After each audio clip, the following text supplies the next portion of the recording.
Thank you so much. Am I still muted? I shouldn't be still muted. Apparently that wasn't on. I should have checked. Okay, so let's start that from the beginning. So what are we doing today? User authentication? Well, that looks familiar. Guys, you have to pretend that you haven't heard this before. So if you could all act confused and amazed. In fact, if you could just generally look confused but amazed, that would be great. User authentication, but what did we do week 2, day 4? Different user authentication. So, when we did it the first time, we talked about it the first time, not only will this kind of sound repetitive because it's on a previous subject, but you guys will be like, no, like a super repetitive part. What ends up happening is that we've shown like cookies and sessions. You guys have done them on Tiny App. Maybe you had the Ukraine do it for you. The whole thing. Oh, good. Benji gets to hear it once. Oh, snap. Okay.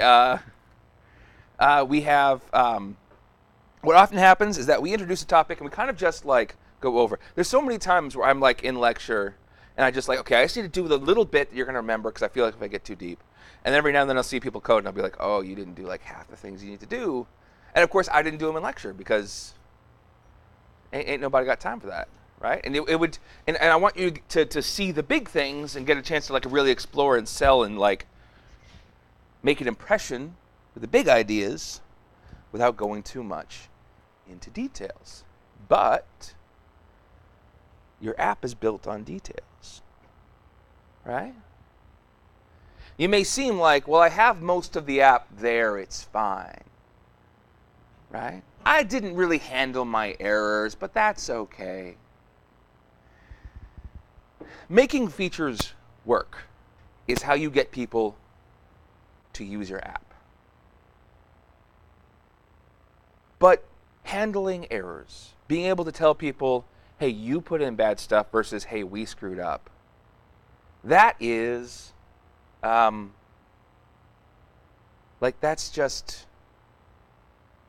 how you keep people from leaving, right? If people have a bad experience with your app, even if you fix it later, you've probably lost that person. Yeah, this got serious. This got real. We like people and don't want to lose them. Now you may be thinking, well, does that just mean that my app's gonna, like, I can't understand everything about how an app is gonna fail?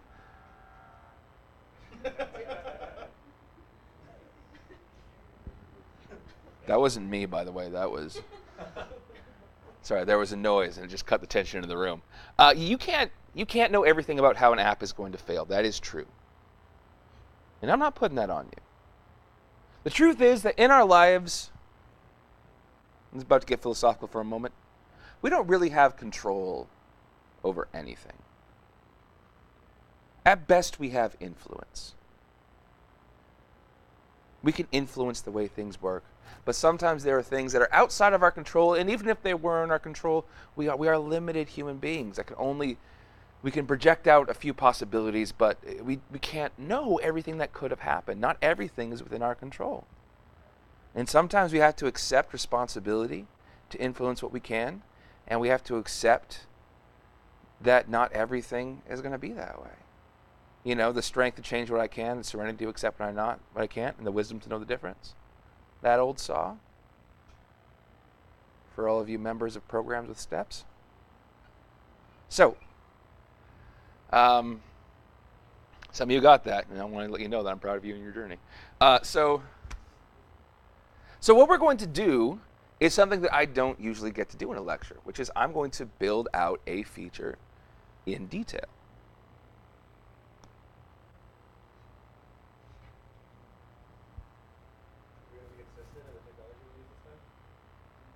Are you going to get a say in the technology used this time? We're going to be consistent? Like use ES5, ES6? I don't know. We're going to find out. Dude, I threw together a breakout on the fly. For the video record, nothing's good enough for Spencer. It's fine. I made you that nice breakout. Okay. So what we're going to do is, you guys are doing stuff for a presentation. It's not a real app. It's not for real. It's not real. You're going to present it, and it's going to be like, yes. And then you're going to sit down. And maybe you're gonna fix things in that midterm, and maybe you're going to be like, oh, I want to learn a new technology. Why don't I re-implement my midterm in this new technology just to get going with it, which would be a good thing to do. Maybe you'll go and you'll like, let's say, for instance, who's a team? I know Benji, Ardelia, and Yang, the team, right? So who among the three of you has the repo? You, right? So maybe Ardelia will fork the repo, and she'll start adding like a bunch of stuff to it. Like maybe she wants to put more style on it. Maybe she wants to put more security. Maybe she wants to make it like really feature complete, that sort of thing, right? I'm sorry, that's a lot of pressure to put on you this early in the morning. You're right. No, I heard it, and I was just like, hey, give her a break. But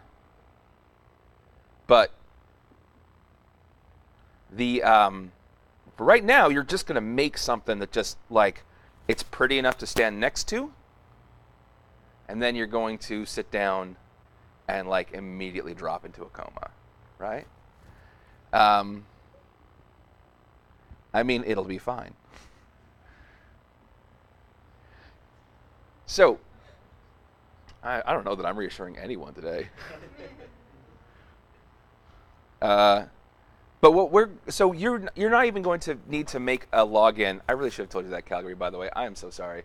You don't really need to make a login. If you guys have been like, I've been making this login page, stop that.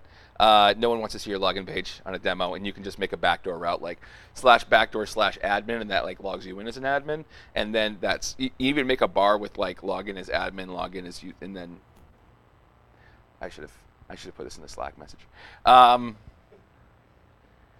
So you're not really going to like follow through with a lot of features and a lot of like error handling and that sort of thing.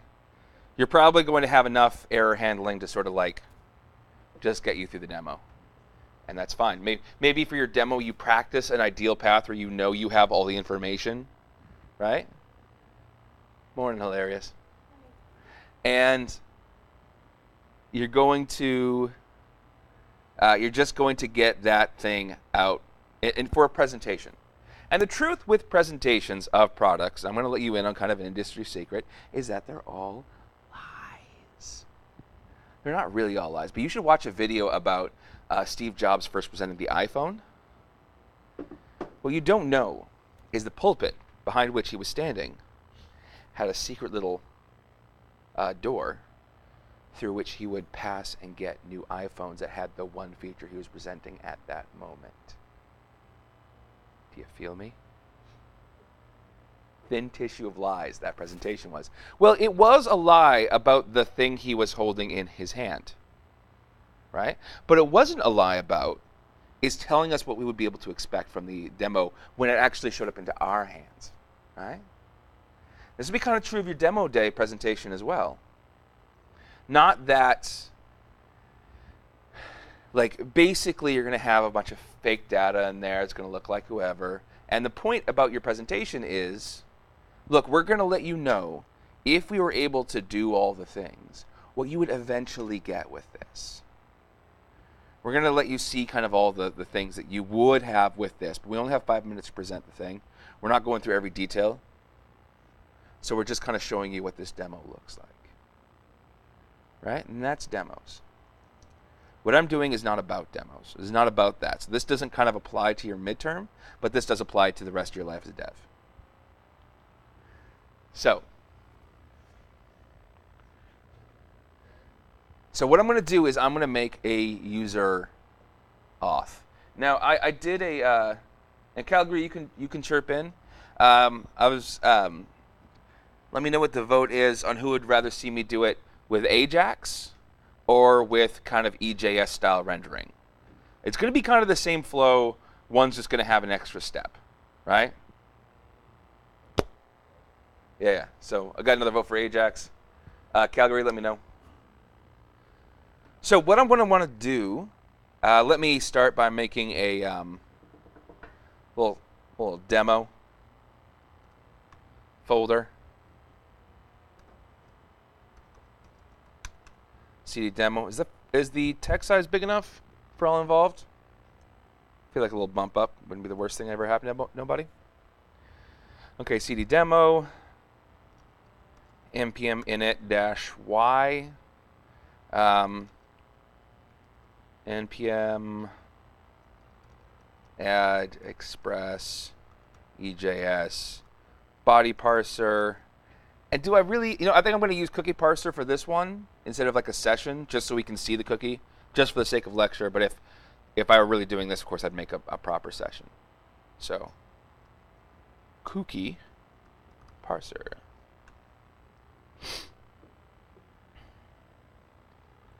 All right. Does everyone know that add, you can use add instead of install? By the way, for npm. npm install has 4 aliases, and I freaking love this. The npm install -- help. It has aliases. You can say npm install or npm I and add and isn't all. Enough people were misspelling it. The npm's like, you know what, close enough. Po buddy's nerfect.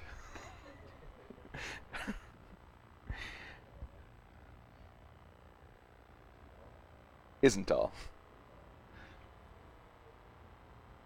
Yeah, Dave says Ajax. I'm feeling you, Dave. All right. So, make dir. I guess I'm not really going to need make dir views then. I'm going to make dir public. Yeah. I'm going to touch public /index.html. I'm going to touch, I guess, index.js. The server. All right, so I'm going to set up a little express app. Const express equals require. I know there's a keyboard. I think that thing that Matt was saying about like tools that have like a bunch of stuff. I think one of them I need to learn is like, I know there's one shortcut for like const express equals require express where you can kind of like shortcut all that. I need to find that one. So I think I'm finally at the point where it's like, yeah, I need to get that one. But eventually. But that's my thing, is that like I don't like learning new techniques just to learn them. But sometimes there's things where it's like, well, this is easy to learn, it would make my life easier, so I'll just get used to it. Anyway.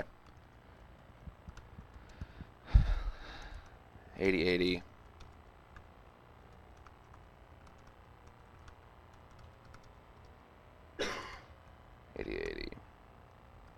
All right, I have an app. I was just talking about you, buddy. Nodemon /. All right. Localhost 8080. Cannot get /. So this is a sign that my app is working. Sometimes in life it's just nice to have the right error, right? Getting things wrong for the right reasons. Yeah, that sentence compiles. Okay. So, what I'm going to have to do is I want to set up a static, use the app express static. So I'm going to make an Ajax app. Even my login is going to be Ajax. Which means I'm going to have to set up a couple of rules here. A couple of how I'm going to make this go. But we're going to get there in a second, because with Ajax there's a flow that I like to do with authentication. And we're going to get to that in a hot minute. Crickety crackety. Get one of these going. Maybe one of these numbers. All right. App.use express.static public. So now when I do this, and let me open up my index.html and just put in some HTML5, and I'm going to say, what am I going to say? I guess, hi.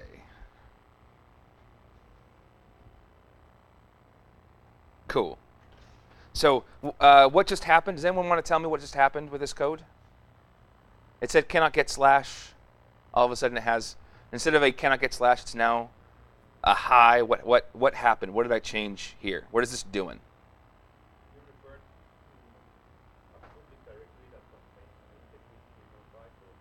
Right, exactly. So it went to a slash and just looked at, okay, right now the only routes I have anything to do with have to do with my public folder, and I can treat that like it's just what's on there. So if anything's in my public folder, then I'm going to look for that first. Oh, there's an index HTML. Dot slash index HTML, same thing. That's usually a pretty common configuration, although ASP.NET uses default .html, and that is stupid. And .htm or .cshtml too for anyone using Razor. Another story entirely. Spent a lot of my time on ASP.NET. That's why I refer to it. Not that it's better or worse than anything else, just something you might run into. Okay, so I have that. What I can do is, well, everything I do is going to be a single page app. So I'm kind of done making HTML pages, right? This is going to be my HTML page. So what I'm going to do real quick is, what I like to do is kind of build up my HTML before I start my JavaScript, my client JavaScript stuff. So let's go get some Bootstrap. Okay, one of these fellers. Now I want to be clear. You may have seen me kind of grab Bootstrap as a default. It's not that I think that Bootstrap is the best thing ever. I find Bootstrap is just real handy for. What am I trying to say? Yeah, it's really handy. It's really handy for like layout and responsive and all that. But it's really handy when you want to really prototype something quickly. That for me, that's when. Yeah, like basically, whenever I have a thing, and I don't know how best to put this, there'll be times where I just need to build an HTML JavaScript prototype of something like in a few minutes to make somebody happy. Just to be like, hey, can we get a prototype in front of someone really quickly? And I'll be like, okay, here's a prototype, I guess, right? And I can do that in a meeting that I'm like sitting in, right? It's easy to make one of those prototypes for me, and this is because I developed a skill of like, okay, open up a thing, throw in some Bootstrap. What are the components that Bootstrap has? How can I arrange them to make a thing? And then blah blah blah blah blah blah. Demo, right? And this is, and you have to say ta-da afterwards, like legally. That's in the Bootstrap terms of service. So it's a really easy way for me to kind of like just throw some stuff together. So if you find, I want to be kind of in the UX prototyping where I want to be able to make stuff real quick, it might be worthwhile to sit down and just get used to the act of like, okay, I'm going to put together. It's basically like sitting down and learning the ukulele, right? I want to sing songs. I want to have a bit of a backup. Ukulele's pretty cheap, both in effort and cost, and also easy to carry around. No one's going to get mad at you for carrying around a ukulele on transit the way they would about a cello. So, right. And then down here, I'm going to have a script tag.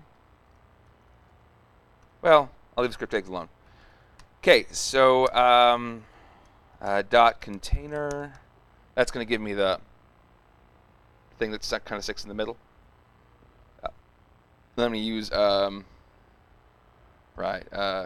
H1. Welcome to my site. App. Site. I don't know. What are we calling this app? Huh? But what kind of app is it? Well, that's another question that I'd like to put to the audience. What do we? It literally doesn't matter. Like thing.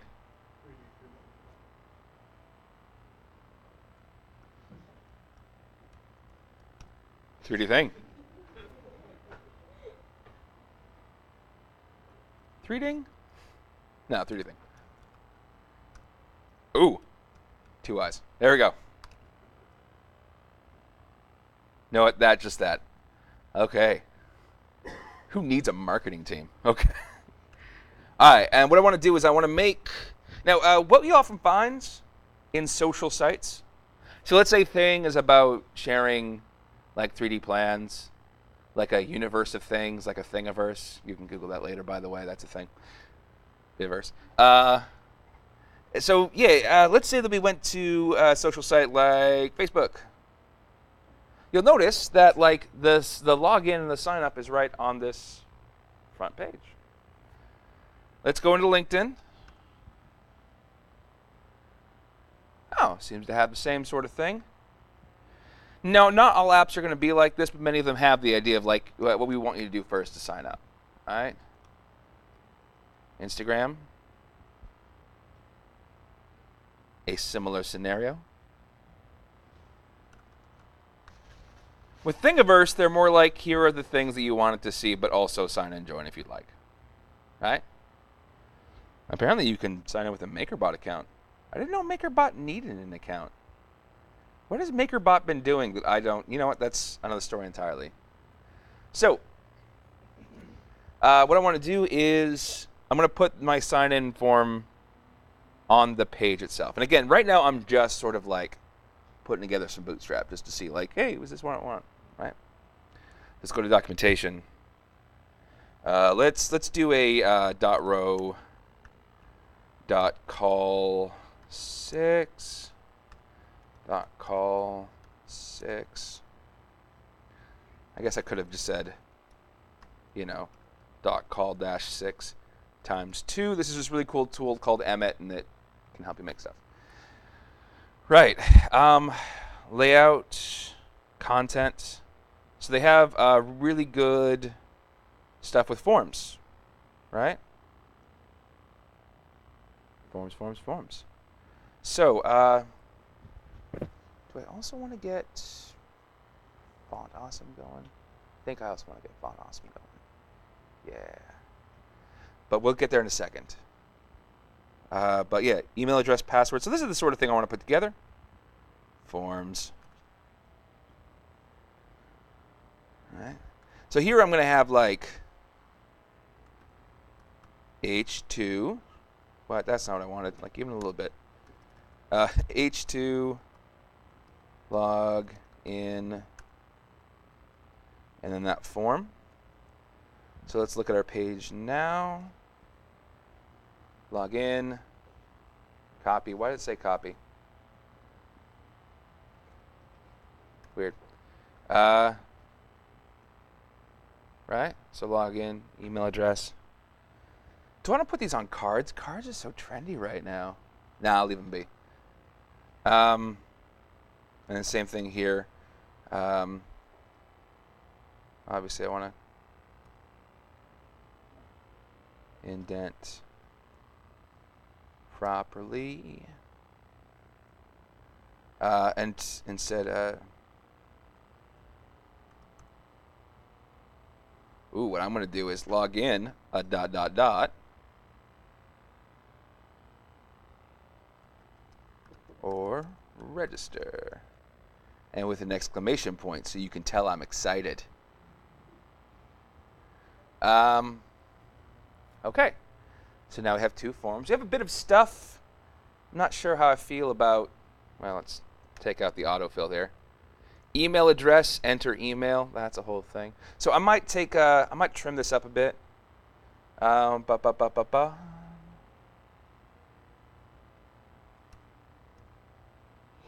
Email address. I'm going to take out this placeholder. I just don't feel that I need it. Right? Email address, password. I'm going to take out that placeholder too. I might put in, just to really help, maybe instead of placeholder of like email, I might say like, for example, that's what EG stands for, by the way, for example. Well, it stands for example gratia, but that's just pretentious. If there's anything I don't want to be, it's pretentious. For instance, me@you.com, right?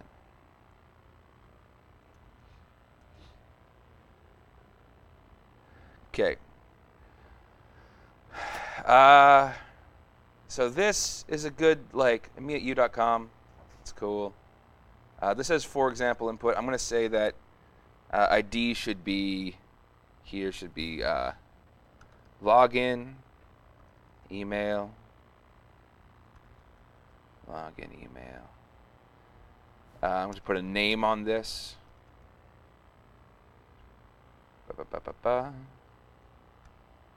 Login, password,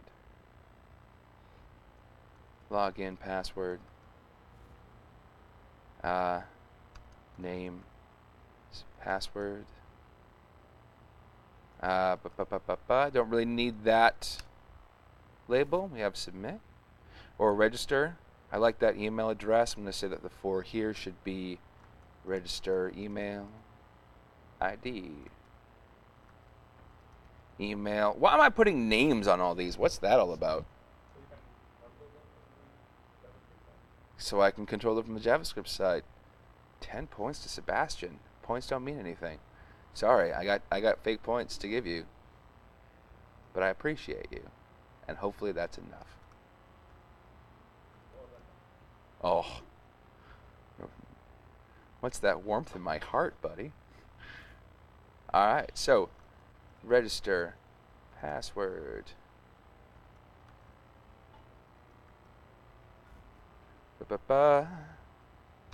Name, password. Oh, yeah, name and password's fine. I might have, what else do I want to have here? I have email, I have a password. Oh, confirmation. All right. All right, confirm. Password. Name. Confirm. Yeah. Label for register. Confirm. Confirm. Right? And then maybe that checkout would be like, I have read and agree to the terms of service, right? My firstborn is yours. Yeah. And this checkbox is ID, TOS. So linking, one of the important parts here is that when I link that, especially for a checkbox, if the ID here matches the label, when I click on the label, it turns on the checkbox.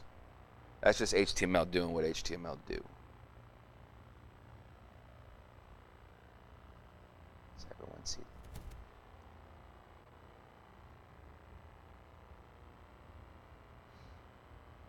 Whoa, wait a minute. If you click on the label, it clicks the text box? Yeah, that's right, Spencer. If you click on the label, it clicks on the text box.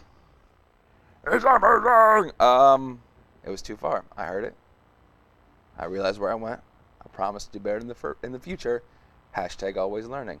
Okay, so let's put another one of these. And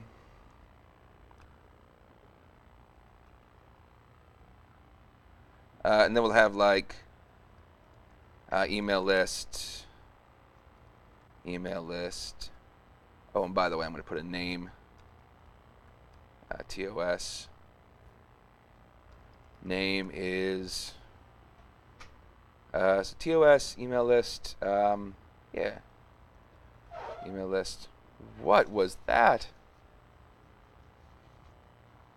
Sorry, I just heard doesn't matter what I heard. All right. I want to subscribe to your email list. If you don't send me an email daily, I will feel neglected and isolated. Okay. All right, so we got a form. We got more stuff here than we have there. Okay, so we have this form. But one of the things I said, is it better to use a div with an element like you're using, or field set for grouping a form? That's a good question, Alex. Sorry that it took me 6 minutes to get to it. Yeah, to be honest, I haven't had. I gotta be honest. I don't. I can't say that I know about all the benefits of Field Set. I haven't really used it myself, and no one's yelled at me. But I feel like there's probably some like screen reader legibility consequence there. So I will read up on it, and I will put that on the Slack. Thank you for pushing me to grow. All right. So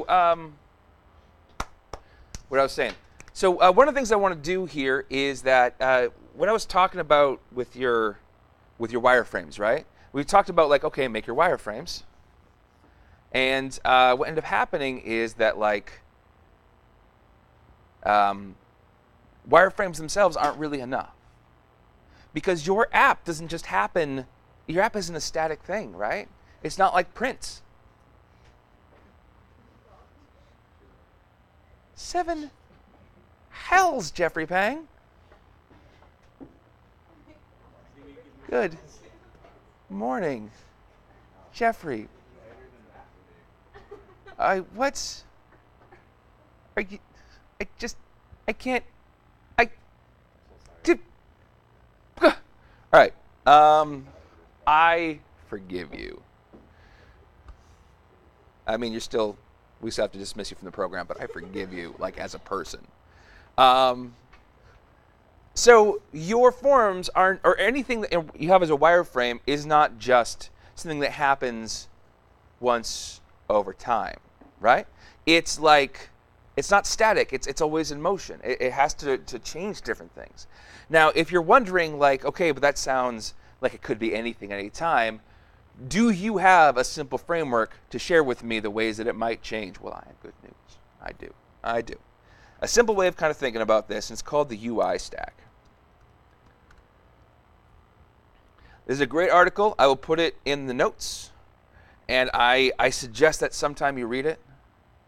It is, I don't even know how to describe the effect that it's had on my coding, but there was a lot of times where it's like, I know I should be doing more, I'm not sure what to do, and this thing really laid out like, well, have you taken care of these 5 scenarios? And it's like, oh, thanks, that's what I needed. So, yeah. So whenever I pull up my purchase movie, I see this screen. For a second, I get scared every time, and I use the screen often. Why am I scared? I don't see any loading indicator. There's no indication of activity. In the span of seconds, scary questions race through my head. Where are my movies? Are they lost, deleted, hijacked? Then after my heart stops racing, the movies I own suddenly and unceremoniously pop into place. Man, that's jarring. Contrast this to the playing movie. After click play on the Apple remote, I see a nice indicator that Back to the Future is getting ready to play. Here's the description. There's the loading spinner. Notice the experiential difference. So what he put was, think of this as the UI stack. That for any user interface you might have these states that you go through.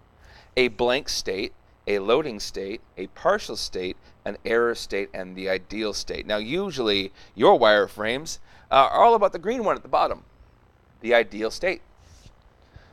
But that's not exactly how this happens.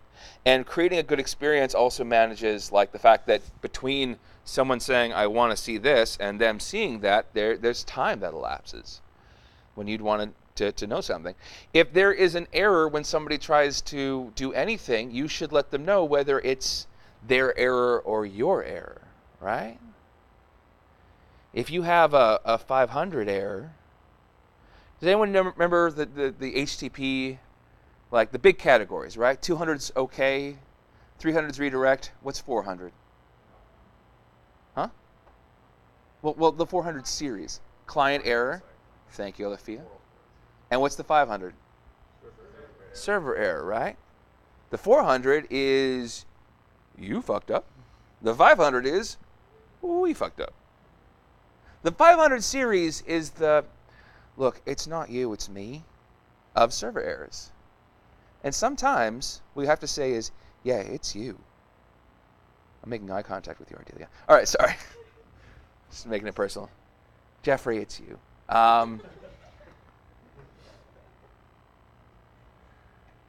It's just there's hair all over our apartment.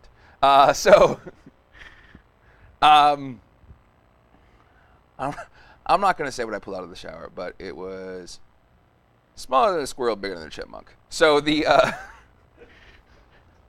right? Like, sometimes the most caring thing you can do in a relationship is tell someone a change that they need to make. Told with love and caring and a hope that they will improve. And sometimes we have to do that with our users. So, sometimes we have to tell them, hey, we weren't ready. I'm sorry. But, yeah. So, the blank state is basically, hey, you don't have any things. You should add some things, right? You don't have any documents. You don't have any videos chosen. You don't have any yada, yada, yadas. Hey, do you want to start creating something with this? The loading state is, of course, like, we're loading something. And there's really clever ways of doing that.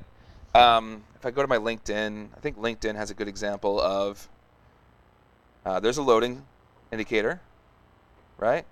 And then as I go, a lot of times what happens, I think it does not show it. It might have changed the way it does it, is that there will be sort of, you've probably seen this where it's like a block and there's like these gray circles and squares and stuff. And then that fills in with data where those were, right? So it gives some indication about what will be there, which is pretty clever. I think with loading screens, there is some talk about like, well, maybe it gives people, it makes it feel slower because there's a loading step. So sometimes it's good to kind of fit in a loading indicator with something that's like clever. So we're going to use a loading spinner. There's other ways to do that. Tesla loses another exec. What is going on over there? We had such high hopes, Elon, and then he's just becoming more Bond villain every single day. I don't know. I can't account for his behavior and how his marijuana levels, whether insufficient or exaggerated, have contributed. So what I want to do here is I want to have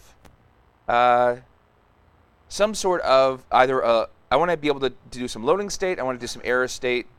I want to do something where if you try to log in maybe and you don't have all the stuff there, we try to stop you, that sort of thing. So let's take this email form, this login form, right? 946.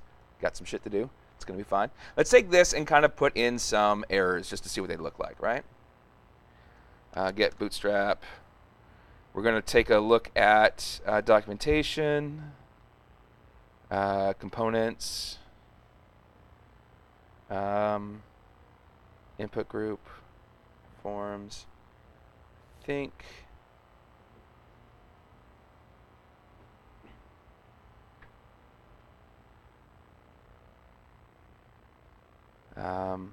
Utilities? Where were they again?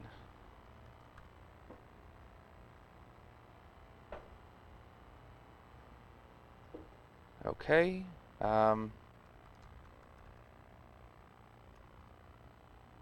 Validation. That's the word we're looking for.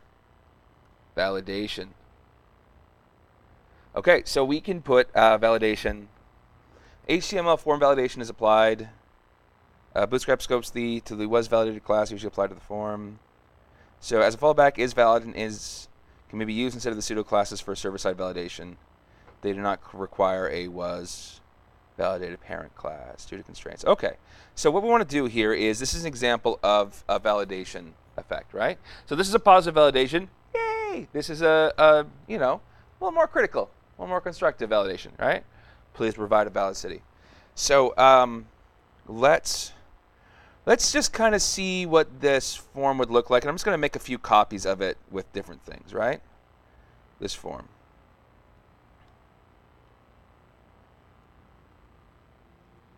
So form group is invalid.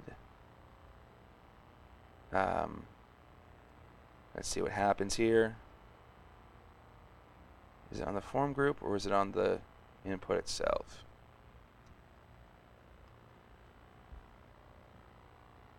Yeah, it's on the input itself. So you can kind of see now it's red, right? And then what I can do is I can put in, there's valid feedback, invalid feedback. So I can put in dot invalid feedback and it can say email required, right? Just like that.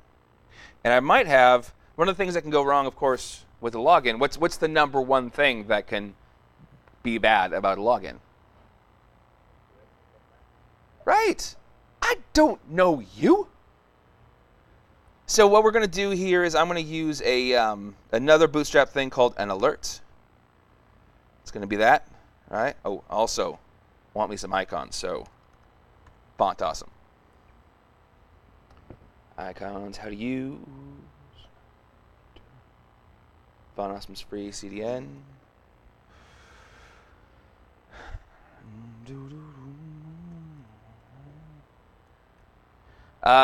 So I'm now adding more CSS libraries. Where should my CSS go, before or after the libraries? After. Where should, if I have JavaScript libraries, where should my libraries go, before or after? Where should my JavaScript files go, before or after the libraries? After. Also after. That's the correct answer for both of those. So now that I have that, I can put in, here's my index.html. There's my thing. I can put in an alert here that says dot alert, email and password not found, and it's going to be alert danger, right? And I might put in the reason I brought in Font Awesome was so that I could use fonts, little icons, little cool things, like the exclamation triangle or the exclamation circle. So let's grab that. Apparently just copied, just like that. Eerie. Okay.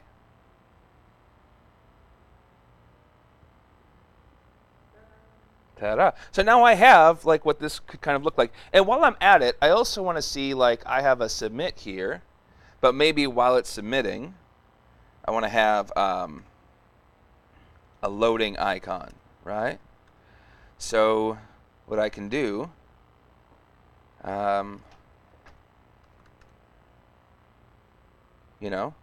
ooh, spinner's not bad. Let's take a look at spinner.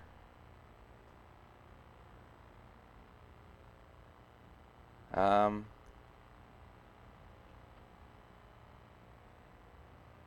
not sure if I want to change the text as well, but there's a spinner. Now it's not really spinning, so I think this is the way it worked in a previous version. So hopefully, yeah, there it is. Let's take a look there.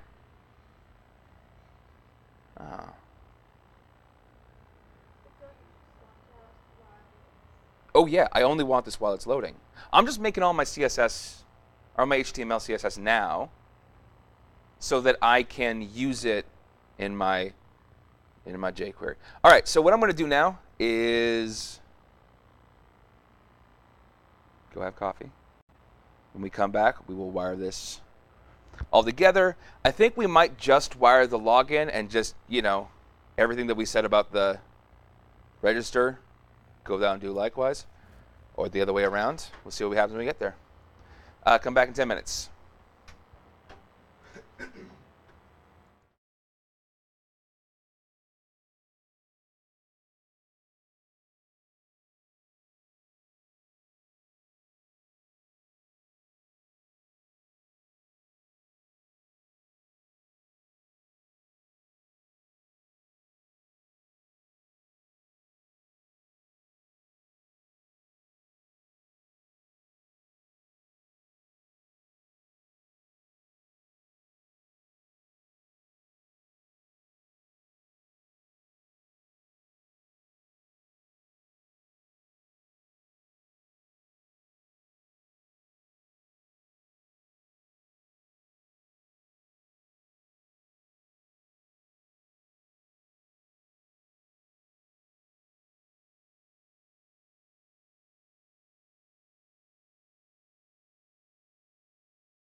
Okay, we are back. I got a question from Alex in Calgary over the Slack about CSS.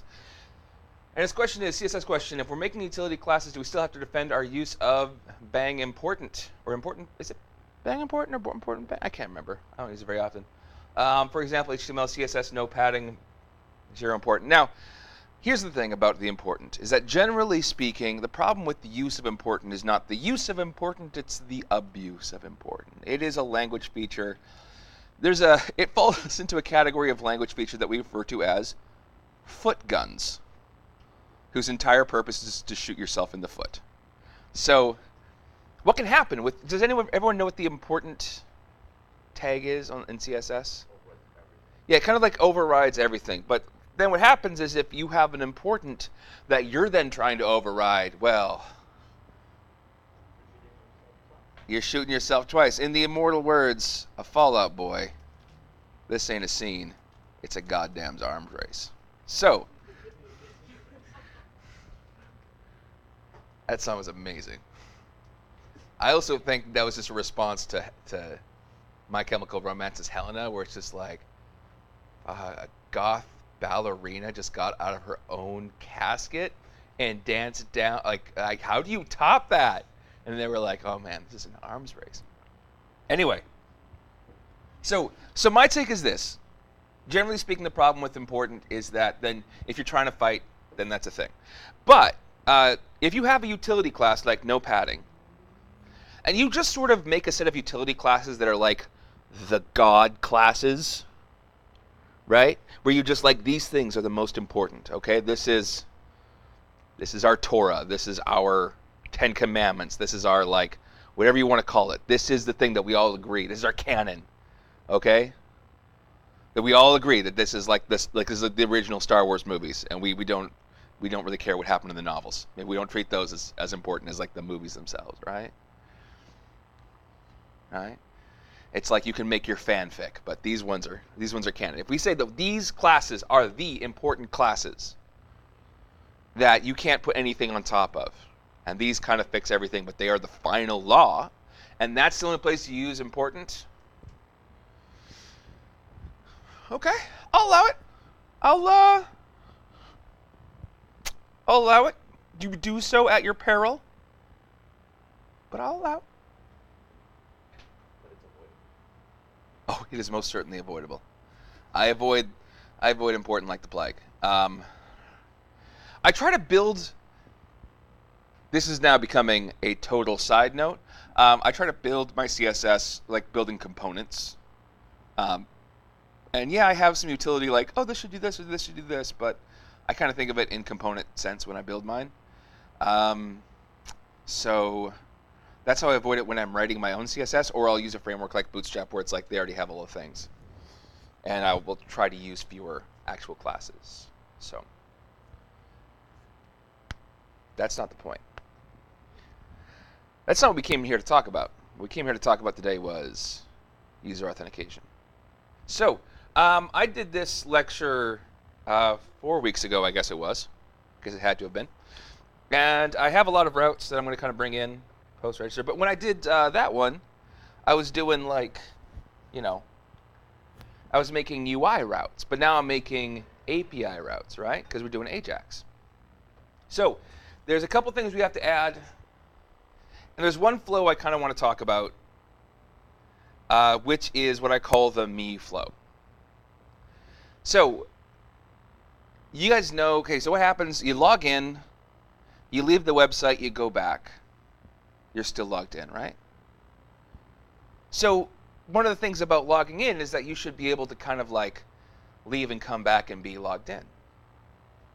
Now, the common pattern that happens with AJAX apps is that there's kind of two stages of loading. You can have one stage where it's like you pack in all your presentation and all your data, and then you, what we call rehydrate it. But usually what happens is this. You load in all your UI, your HTML, which asks for your CSS, and your JavaScript, and your images, and your whatever else, right? all the things that a peer person is going to kind of like see and interact with. And then what happens when the JavaScript is like, when that's all loaded, the JavaScript is like, cool, now I want to get some data. And then it goes to like, to get to like slash tweets and get some tweets and then fills this in with data. So at first it has no data and then it has some data, right? Ba-da-doom-da-doom data. No one's with me on that one? It's fair enough. It was terrible. So, so what we want to do here is when our page loads up, the first thing it should do is check to see if we are there. Check to see if we have something. And that's, so what I do is I usually create, if I have like an endpoint of API/users and I'm doing some sort of like RESTy what's it, what I'll often do is have API/users/me.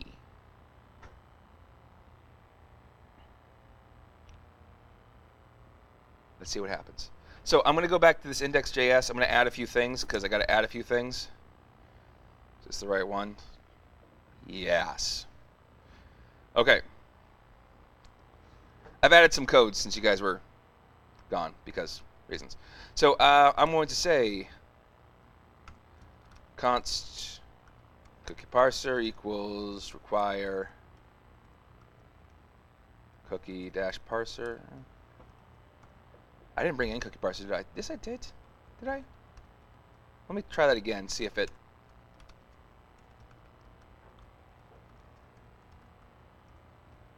There it is. Whew!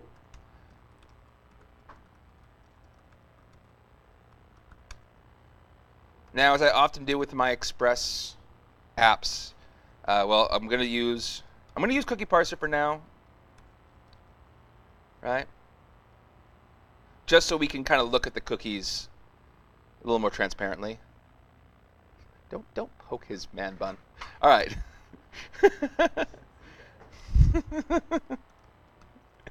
I fight the urge to like grab those things all the time. We're talking about on the hair. I want to be very clear for the.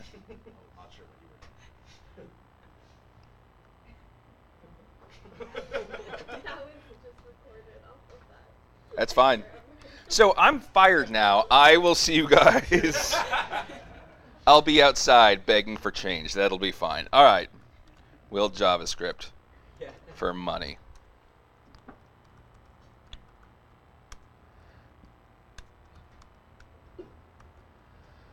Okay. So cookie parser, body parser. Okay. That's gross. All right. So what I've done is I've copied some stuff from over here. I have a login, but what I'm going to make sure I get is an app.get /me. Right? Recres. Kind of ignore some of this stuff below here. In fact, I might just delete it and then bring it in as I need it. Yeah, cool. So app.getMe. And what this is going to be is I'm going to, well, first, I'm going to make a, oh, for the love of the almighty, what am I going to make? I am going to make a middleware. Any of y'all made a middleware yet? In Express? Made a middleware? Oh, it is not complicated at all. I wanted to make it sound worse than it was, but it's really simple. In fact, I'm going to make a useless middleware. Recres next. That's all it takes. It's just a function. Request response next. And then I'm going to say next. So this middleware it does nothing. It is useless. Anyone ever seen a useless box? Yeah.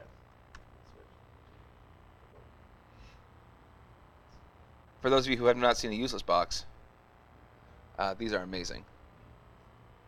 So hold on. Skip forward a bit. All right.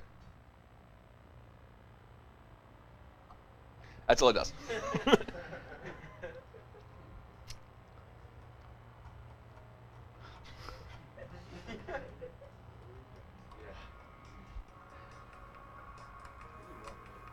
Yeah. Okay. So.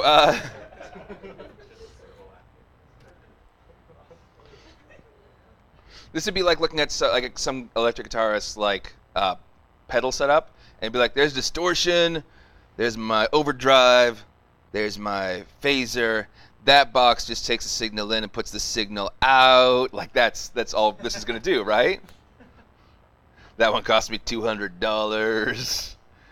Ugh. I wish I could buy more pedals. Is another story entirely. So what I'm going to do here is actually do something with this, which is to say that I am going to add something. Usually I add it to the res.locals just so then it's also available in my in all of my EJS templates. So this is kind of just the thing I always do, even if I'm not using EJS. So res.locals.user equals. Now, I have a user's thing that I brought in.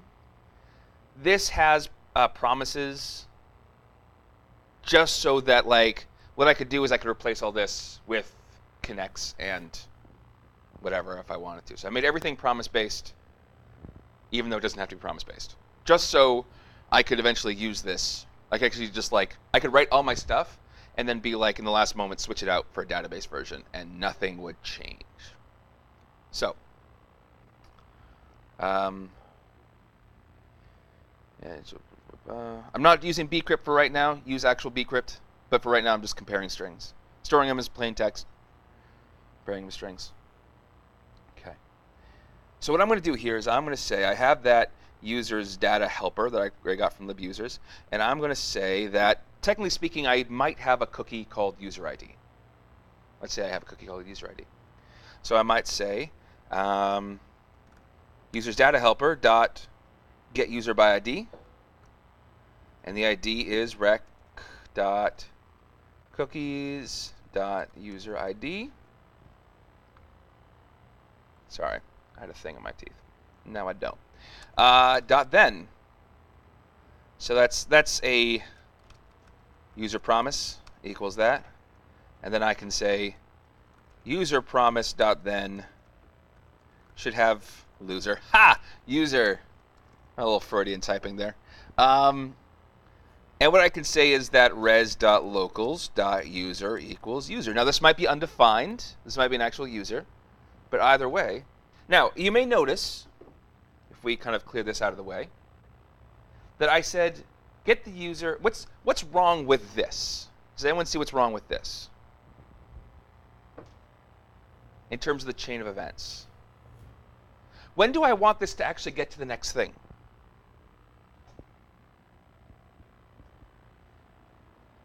Once user's been resolved, right? So if you see a thing and then a next, you should ask, well, is this stuff supposed to happen after this thing resolves?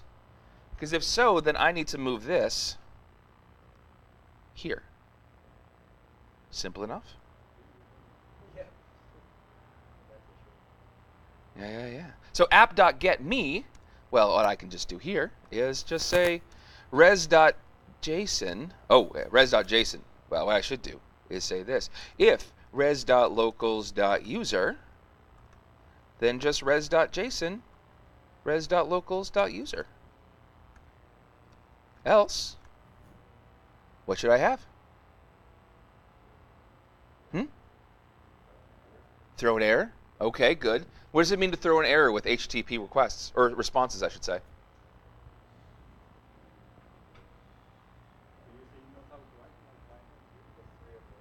Right. Okay. So we're going to have either one of the 400 or the 500s. And what is this? Is this one of the 400 series or the 500 series? It's a 400, right? It's a client error. So which of the ones is it? So you got to think there's two that have to do with authentication. That's 401 and 403. 402 is payment required, but let's get off that for a moment. 401 and 403. Now, 401 is I don't know you. 403 is different. 403 is I know you, but you can't do that, right? So if a stranger tried to get into the building and I was like, you can't come in here, that's a 401. If Jeffrey tries to steal my donuts, I'll be like, I know who you are. Stop it. I don't know why I'm picking on you so much. I know why I'm picking on you so much. All right. Because I'm terrible. All right. So what I need to do is I need to send a 401. And probably I want to send a message as well. So res.status 401, and I'm going to send a JSON that just says message not logged in. Okay, so now on this side of my index.html, I'm going to start a script tag. I'm going to start it right in here, or should I make it a separate? I'll make it a separate script tag. Script source is /js/app.js. Yeah. What? Oh, I guess I need to make. Yeah, this is just, I'm just grabbing. I've already put in jQuery and stuff like that, so this is just where my app is. And I tend to put my app logic at the end of the thing just because then all the stuff is loaded and I remember where it is and things. So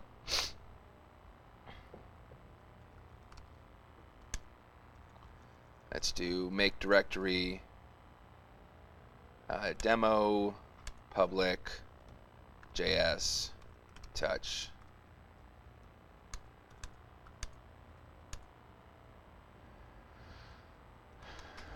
Right? Then app.js. So now, I'm probably going to put everything in here. Okay, I'm going to try to make ES5 happen. We're going to see how that goes. We're going to see how my day shapes up. Okay. I remember this one thing that was like, Lord, today I haven't slandered anyone. I haven't gossiped. I haven't lied. I haven't acted in anger, lust, or greed. But pretty soon I'm going to have to get out of bed, and then I'm going to need your help. So it's going to be a little like that. So $JSON me var me promise equals $.json me. Okay. Me promise dot then. I like to, like, when I'm doing this sort of like just figuring stuff out, I like to make my promises into actual like variables and do something with them just to keep track of where things are. You know, it's not so bad to kind of break these processes apart so you can kind of keep track of them. So me promise dot then.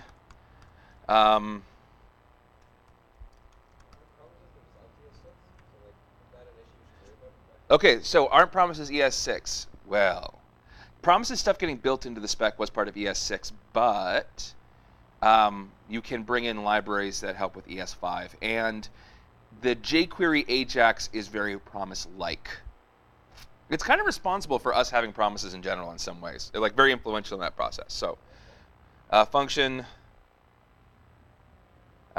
me console.log me function error there. So yeah, it's basically what happened with promises is that everyone started using them, and then as they said, Brennan Ike gave a talk before ES6 came out, and he said we're just kind of paving the cow paths. And cows kind of have a really good way of making sure that they take the way of least resistance. So where you see a cow path, that's probably a good possible road. And so that's what that means. And everybody's kind of been doing this promise thing. We all kind of coalesced around it as a community. And then they were like, yeah, let's just make that part of the language. Same thing is happening with observables, which is another story entirely. So you're saying that this kind of code will work on something that only supports ES5, or there's just good support kind of like... There's good support, yeah. You're probably not going to need promises to work before things are fine. So let's do this. Let's see what happened. $.json is not a function. Do I not have the latest Ajax / me? How about that? Huh?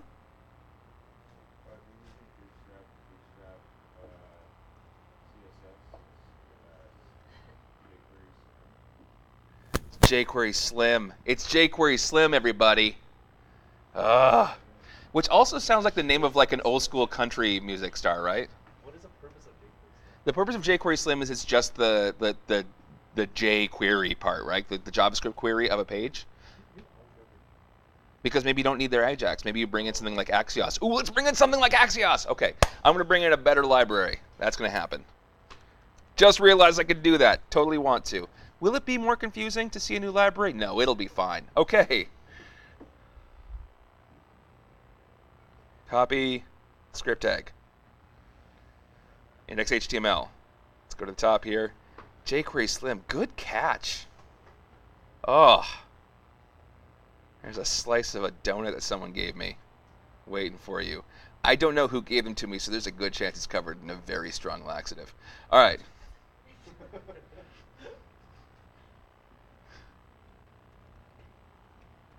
Axios.getMe.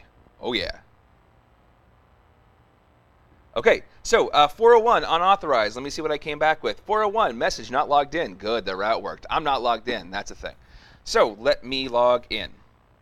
Right now, the only user I have is Alpha1234 Zulu, username Joel, email Joel, password Joel. So I need to do I'm going to copy the login logic here. Now this is my login from something else, so bear that in mind. So this is kind of, I tend to make 4 routes when I'm doing this. Me, login, log out, and register. And me, login, and register, all of those, if they are successful, will return a user JSON. And then we have that user JSON. That makes sense.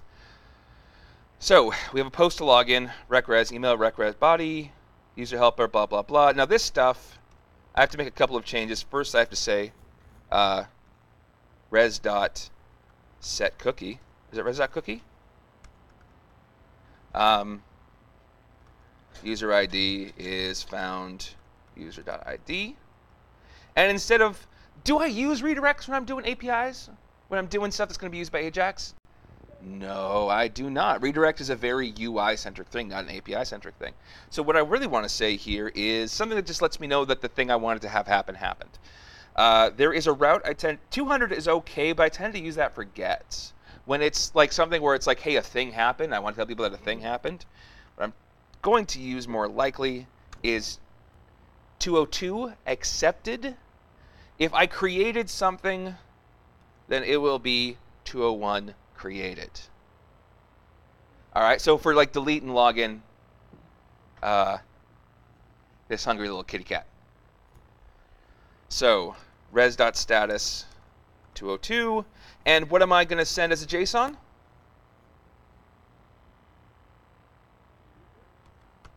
Oh, 10 more points for Sebastian. Otherwise, what am I going to do? You try to log in, you couldn't log in. What are we at? What do we do? 401, that is correct. Res.status. Whoa. 401.json. Message. Email and password. Combination not found.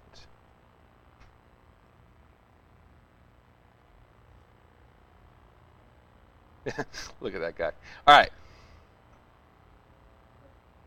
So what I want to do, and I might just kind of sneaky do this. In fact, when I'm testing authentication stuff, I spend most of my time in an incognito window. Don't worry, everything's fine. All right. No, it's not localhost 3000, it's localhost 8080. Okay, so there is the thing, right? And it says email password not found. What I'm going to do is I'm just going to be a little sneaky. Axios.post /login. And I'm going to put in email.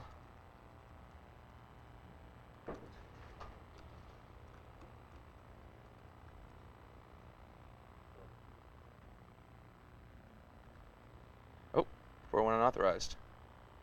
Oh, it's password, not user. What? Promise pending. So, in my network, that's performance. I want network. In my network here, we have a positive login, right? And if we look at the headers, we'll see that the response headers also had a set cookie, which means that we have a cookie. We can set cookies with Ajax. There is a small caveat if you use the native fetch API, which kind of does what Axios does, but not as good. It's not as good. So if you're like, this won't work, and I'm like, are you using fetch? And you're like, yes, that's going to be why. But with Axios, it'll work like a champ. So now, when I reload this page, my call to me is good. Yeah, now mind you, I just shared the user's password, so that's not awesome, but that's fine. Okay, so now we've made a route. We're able to attach to it. I'm going to see if I can do the form validation. All right? We all ready for this? Okay. I have 29 minutes. And I have an unreasonable amount of caffeine in my system. Let's close this incognito window. Right, so what I'm going to do is I'm going to clean up this page a little bit. I'm going to keep all that stuff. So what I might do is, well, I might do a few things where I have all that stuff in there, but I'm gonna put some display nones. All right. So I'm gonna say submit. I'm gonna grab that loading spinner. And I'm gonna call this. Now I tend not to use IDs unless I'm like getting them through code. So I'm gonna say login loading, right? And here I'm gonna say style is display none.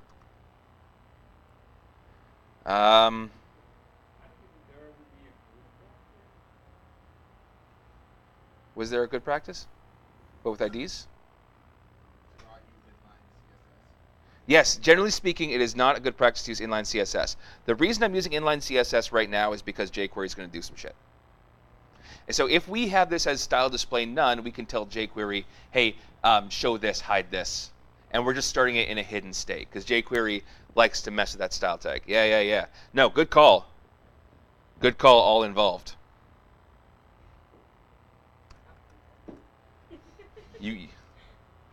I don't have enough points for you, sir. That's the problem. There's point inflation. When one person controls all the points, look, there's just a really bad point inequality in our. Although I do feel like normally with economics, you hear some people being like, well, everyone else isn't working hard enough, and be like, that's not how economics works. But in this classroom, come on. Somebody catch up with Sebastian. He's getting all your love and attention. Well, all the love and attention that should be yours, so get that. More of that. All right. I'm going to say dot invalid feedback. Style is display none. And this is going to be ID, login, email, feedback. And it's the only thing we're going to really have is email required, right? Yeah. And then also password required. So we may.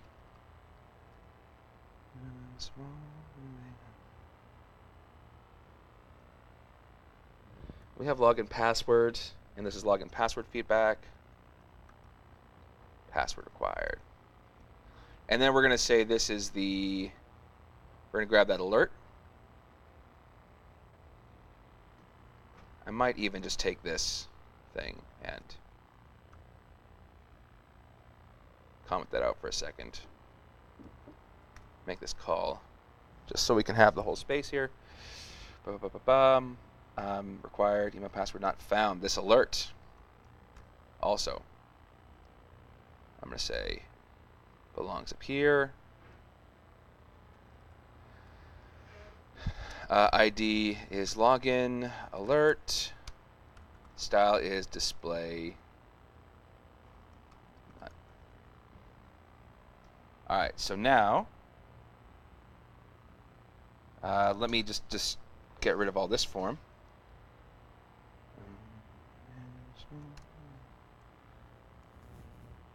All right, ID is login form. All right, now in my app.js, there's the me, right?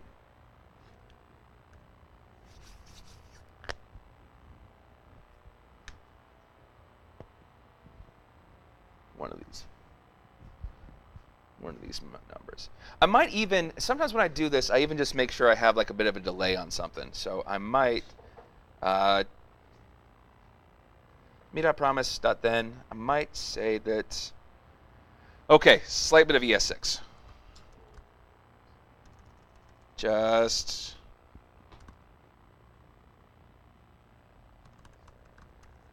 new promise.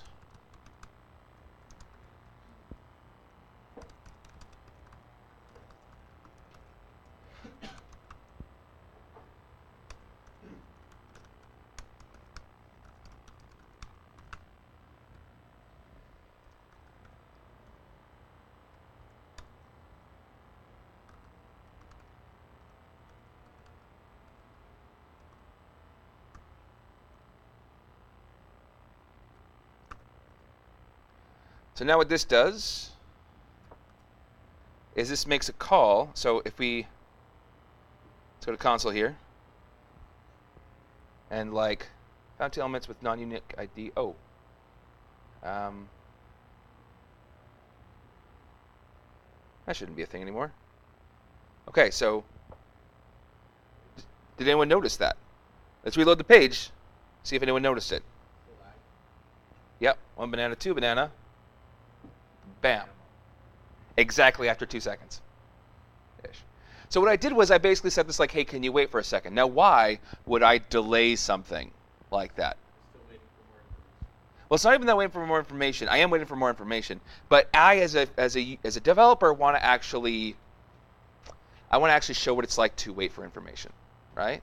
I want to show that like I want to see my waiting for information. So this needs a waiting state. So this class row, I'm going to say this is ID. ID.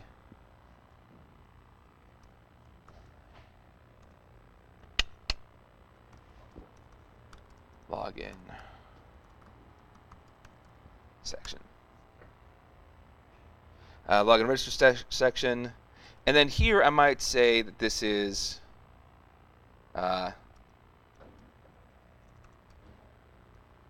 this style equals display none. So I think we all know what that means. I might do something with that. And I'm going to say here that div, I don't know, this is going to be like ugly, but I hope you guys can still like me.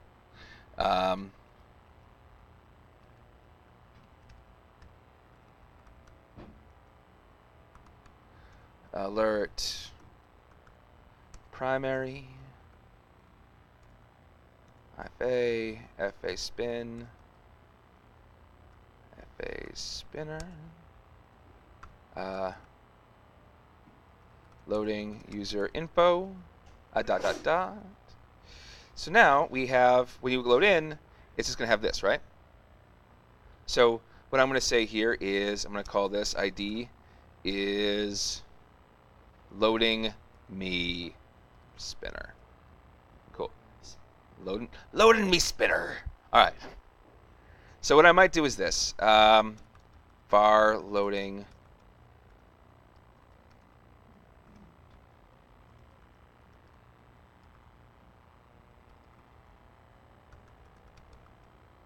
var, what do I call that?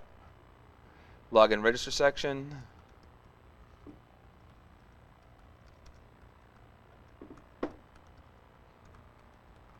I feel like I've just been setting things up, and now I'm going to actually show how they all come together. So first, me promise. Once again, me promise. I'm going to say loading me spinner dot hide. Yeah, and then I might have a welcome section that just says. For right now, it's just going to be H2. It's going to say welcome. Right? And I'm going to fill this in a second. Or welcome section.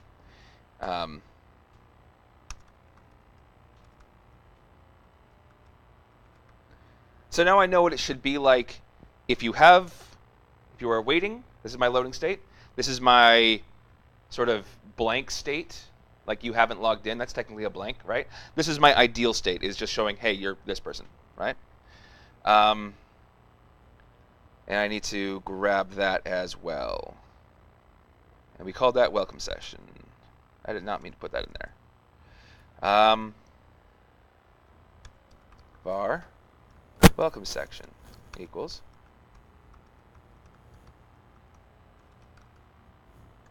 all right. Also, clearly I don't need this reject. Resolve. All right. Var yeah. So I might do this. Loading me spinner hide. Welcome section dot show dot find name dot text me dot name.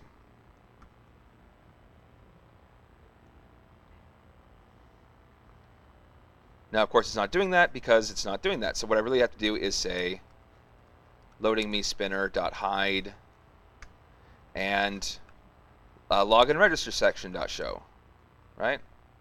So we try this again. 1 banana, 2 banana.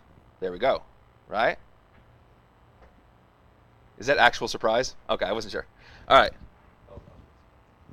Okay, so we have a thing where it's like, hey, we don't know you, so you should actually go ahead and do the thing. So my email address is already logged in. I have this submit, and I'm going to say to this index.html. I have the login form, I think, right? So let me add that to my stuff up top. Var login form. Hash login dash form. Right? And then here I am going to say, do I want to attach a submit to this after it's already? Yeah, may as well make that part of the then, I guess.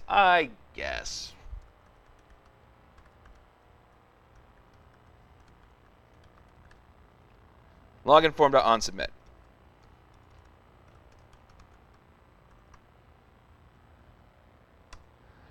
Event. First thing I want to do with a login form, with like any form submit, that's the number one thing, top of the list. Stop it! Whatever it is you're going to do, it's wrong. Ever have that thing where it's like, okay, this is a situation, every time I screw this up, so whatever it is I think I should do, I'm going to do the opposite of that thing. Here it is. Event.prevent default.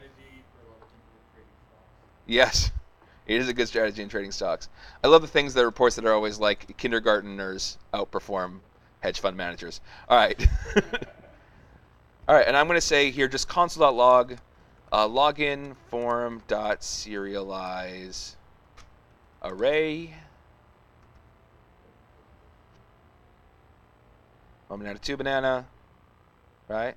So right now it just has a serialized array into email password.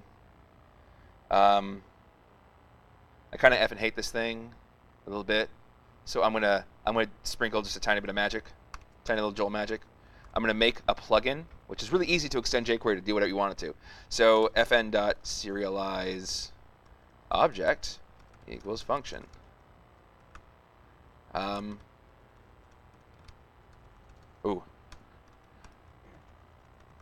This might be too much magic, but I just want to write it real quick.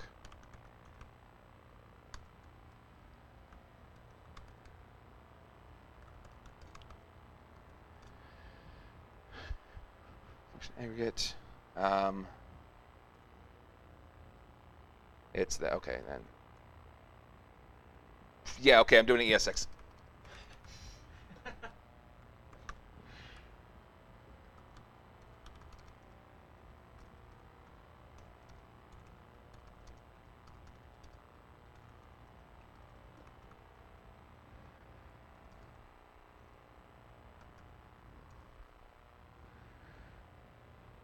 So basically, I just wish it had a serialized object, so I'm kind of just creating that real quick.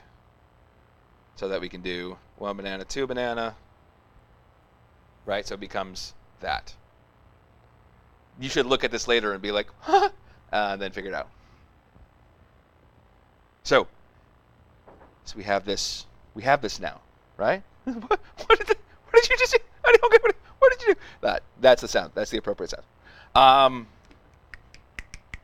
Okay, I think I can take this at least down to like 500. I think we all get the point of that. Right, so we have serialized object. What do we want to do when it submits? Well, maybe we do nothing. Maybe we see if they're missing the email or password, right? So I might say here, well, I might do a couple things. I might say that if, or not const, because we're not writing ES6. Oh, all right, var form data login form that serialize object.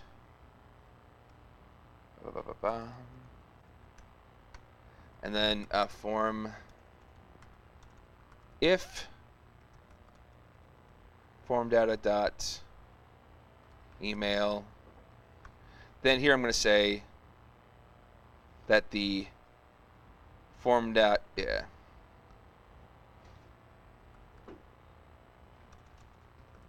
login form dot find login email. Is it error? Did I say error? Feedback. Dot show. And same thing here. If form data dot password login form dot find login password feedback dot show. If form data email and form data dot, well, let's actually leave this alone just to see if this works, right? I've written some code. I should check to see if it works. So loading user info. Say I leave this alone, and also that. Cool.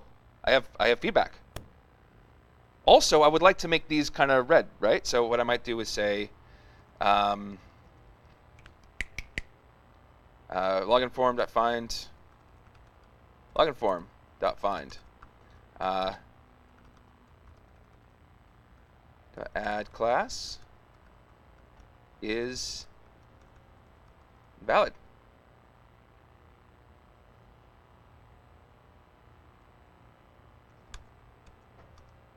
Now it's red.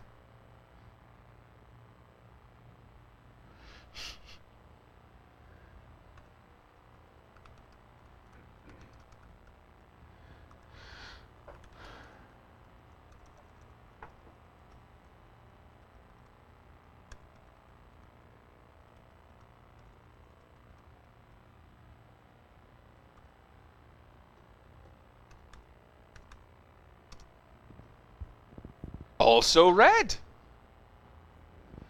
Okay, so we have some like, hey, that's a thing, right? Now what I might add to this is something that says like login form dot dot find login email dot on. So there is an event for when I go out of an input, and it's a really stupid event name. Because when I go onto it, it's focus, right? I focused onto this thing. And what's the opposite of focus?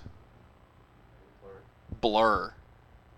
Ugly word, stupid event name, I protest. I don't know. I think as someone with ADHD, I should have a better word for what it means to not focus on something. Forget, miss, I don't know. Distract, that would be better. Okay. So on blur, on got distracted. That's what it should be. Right, and I have access to this, so I'm going to say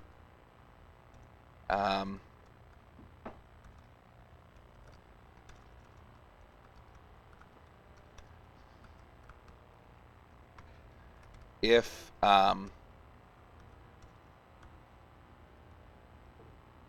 this dot val, if it actually has something, then I'm going to say this dot remove class is invalid, add class is valid, and I think like it's always the sibling, right? Like the next sibling is the feedback. Yeah. jQuery. How do I get the next sibling of something? jQuery next sibling. Next. Ha ha ha. That's simple. All right. Dot next dot hide. Ooh. That's fun. Else. All that backwards. This dot add class. Remove class. Next dot show. Right? So now what I'm going to do is I'm going to take out this crap here. And now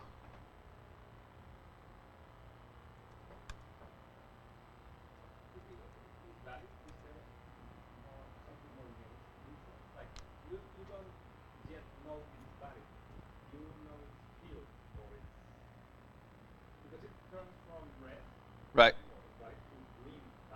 Right. Yeah, I'm just trying to use all the bells and whistles.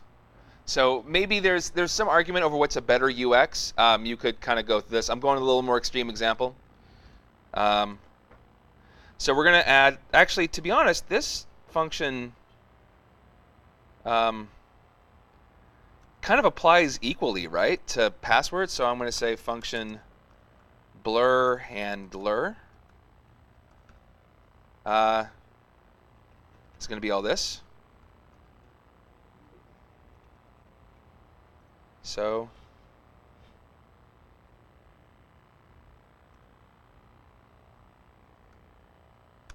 and I'm going to see if maybe, and this might be a bridge too far, but we'll find out.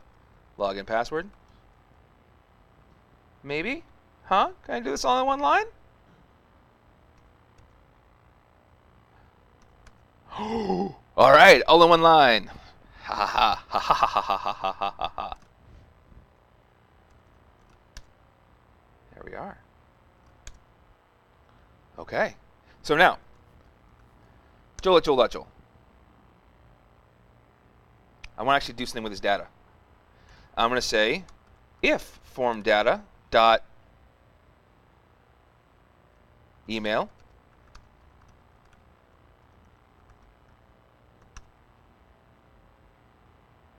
then, sorry, that's the thing.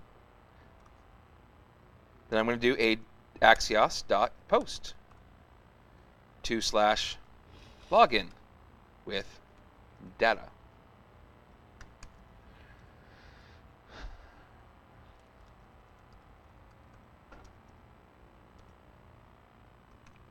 Also, I'm going to say form.find input type is submit. Adder. Can I just set disable directly? jQuery, can I set disable directly?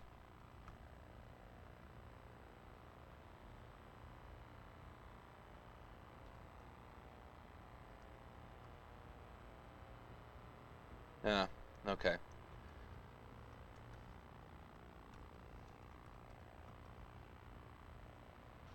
Disabled. True. Var login promise is axios.post. Let's just see if this works so far. Where are we at? 5 minutes. That's fine. Joel. Submit.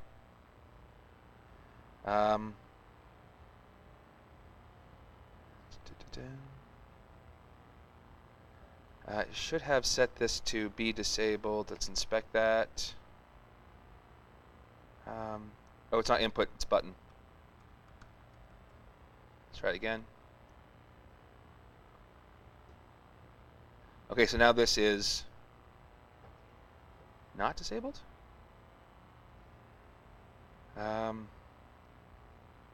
jQuery set button disabled.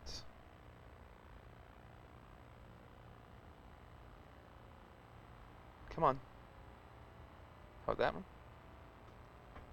Come on, internet. Sort yourself out. The jQuery prop. I guess. Let's try that.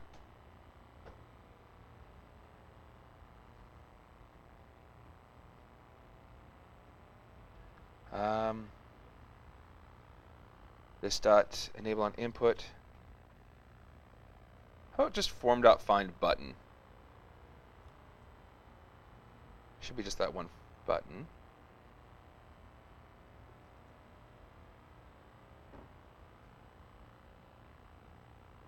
I'm sending. Oh, form is not defined. Aha, that'll do it.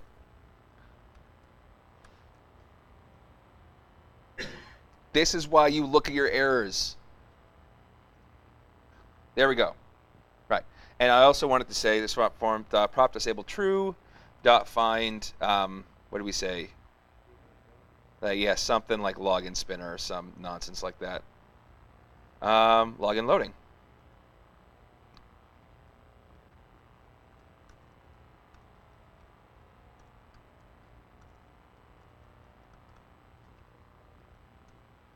Dot show.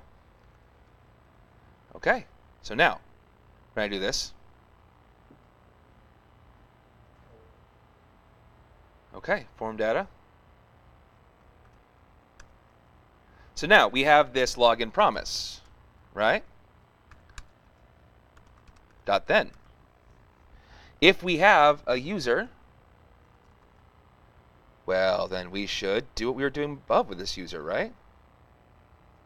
If we had that me, we would say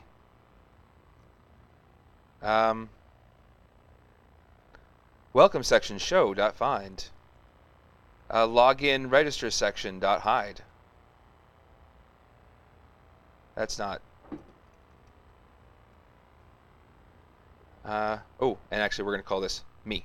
Haha, it's a me. Only it's going to be response, isn't it? It's going to be response.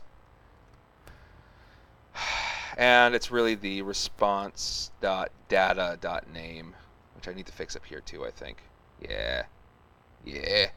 Boo. All right.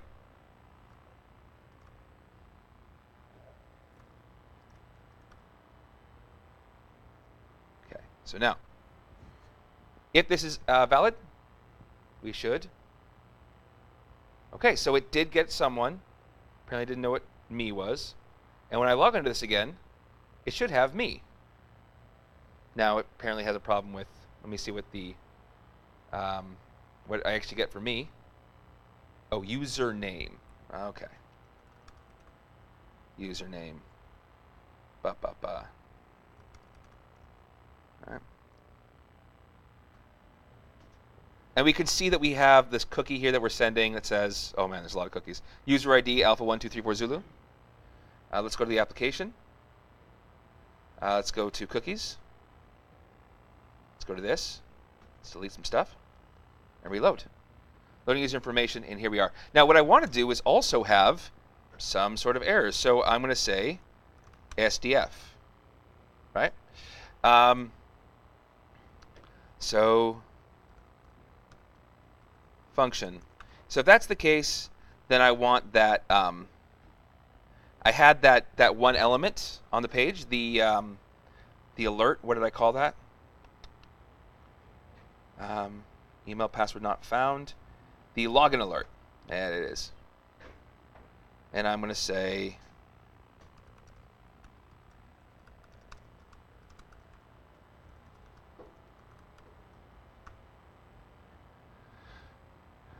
login alert dot show. And also, like,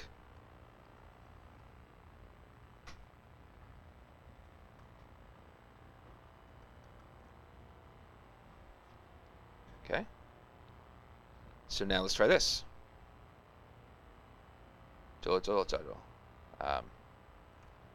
SDF.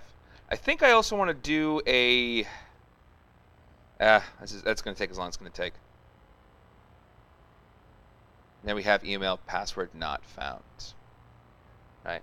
Now we should put another delay on this to make that happen, but at least we're saying like, hey, here's the error we had. The fields are. Yeah, the reason I put it in delay is just so that I, as a developer, can see what happens when there's a delay. That's all. Just so that I know that it works. When I really do this, I'm going to take out delays. Also, the fact that I didn't log in means I should have. Still needs to load in my info, right? But now I have this, and it says welcome Joel. And when I reload the page, welcome Joel. And that is a login flow. What have we talked about in this last hour? 2 hours. So we prototyped what it would look like for us to have like deep kind of like user validation. For us to have a few states of like what happens when it's logging in. What happens if we don't have information, we need people to fill in more information. What happens when we have an error? What happens when we need to tell them there's an error? What do we do in those cases? If I was smart, and I'm not, if I was smart, I would also take the response from the errors and say like, hey, by the way, if it's a 500, I'm actually going to let you know that it's us.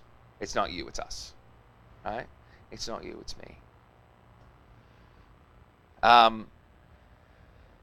But we are able now to give them this wonderful personalized user experience. Have their own things in there, maybe load the next level of stuff. And yeah, and now our Ajax, every Ajax call we make actually knows who this person is, so we can continue with this single page app, and it's all connected. We have errors that kind of like let people know, you know, you've made some stuff and this is how you fix it. We have something that just lets people know every step of the way what it is that they can do to help us all get through. And we have our user flow that kind of goes over time. And again, there's one, of course, I didn't do any of the register. One of the next steps that I might have is that with the register, there might be a few things that are wrong, right? You might have an email that's taken, you might have that. So what I often do is I return an errors object with each field that says this is how each field failed. And gives you the synopsis of like, this field failed because of this field failed because of this one's fine, this one's not fine. You didn't put it in an email, your email wasn't an email form, you tried to put in a password, didn't have enough numbers and letters and uppercase and lowercase and special symbols and poop emojis or whatever. Whatever we're doing with passwords these days. 3 emojis for every password? Isn't that the requirement? Yeah. Are there any questions? Calgary. Are there any special considerations? When adding the code, we went over into a modal from Bootstrap. The special consideration is closing the modal. Yeah, because this might be a good place for a modal. I don't know if you're into modals. There's some argument over whether or not modals exist or are worthwhile. A modal is when like something kind of shows up over a screen. Like here's a demo. That's a modal. The idea should be that you can't interact with anything else. Usually that background you put over, yeah, you do stuff with. My take on modals is that like it's you have to be careful about making sure it closes and opens when it's supposed to. If you're planning on using a modal for like, hey, you can't get to this until you do a modal, make sure your modal sticks. I'm not sure if any of you have experienced this, where you go to a newspaper's website and they have an ad blocker of some, or you have your ad blocker on, or they're like, you've read more than you're allowed, right? And you just sort of like go in there and like remove their modal and then read the content, or just like copy it out of the source, open up your Chrome Developer Tools, copy it down, read it, like, oh, that's interesting. Or just open it up in an incognito window. So it depends on kind of what you're using a modal for. I would find ways around the modal if you could. But A lot of the times if you load the page and then press like stop, where the refresh button probably is, at the right time, then it will just like load the content first. yeah, Matt has a good point. Sometimes if you like get to a point where it's loading and then press stop, it'll load the content before the scripts that actually run and check to see if you're running ad blocker go. That's a good point. Okay, yeah, so the special considerations is just make sure they can get back and forth to the modal. Make sure you clear the modal when you're done. Make sure that if you are loading something and the modal, like if your feedback is on the modal while you're waiting and somebody clicks out of it, then they don't get the feedback, and that's poop. So make sure that your modal sticks, like it's there for the entire performance. All right, I will send out the demo and the demo code on a gist or something. I'll make it. Do I want to make a repo for this? My GitHub is like littered with lecture repos, but it's fine. Yeah. Now, everyone have a good time for the midterms.